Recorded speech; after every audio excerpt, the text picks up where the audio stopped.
বিসমিল্লাহির রহমানির রহিম। দয়াময় মেহেরবান আল্লাহর নামে। আমি কোনো জনপদে নবী পাঠালে সেখানে অভাব ও দুঃখ কষ্টের পরিস্থিতি সৃষ্টি হওয়ার সুযোগ দেই, যাতে করে তাদের মধ্যে বিনয় সৃষ্টি হয়। তারপর অকল্যাণকে কল্যাণে পরিবর্তিত করি। অবশেষে তারা প্রাচুর্যের অধিকারী হয় এবং নিজেরাই বলাবলি করে, আমাদের পূর্বপুরুষদের অপরও এরকম ভালো মন্দ দিন এসেছে।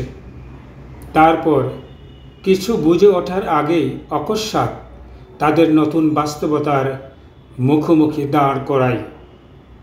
সেসব জনপদের বাসিন্দারা যদি বিশ্বাস স্থাপন ও আল্লাহ সচেতনতার নীতি অবলম্বন করে, তবে ওদের জন্যে আমি আসমান জমিনে সকল কল্যাণের দ্বার খুলে দিতাম।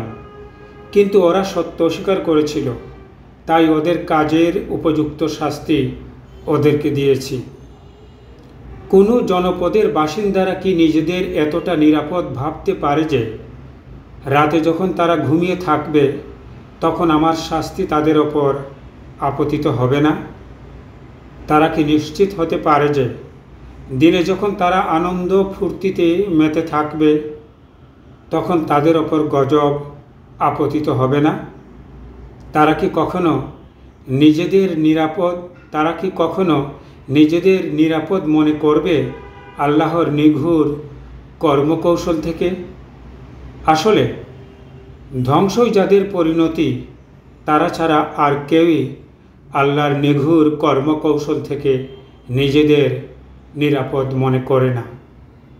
সূরা আল আরাফ আয়াত 94 থেকে 99।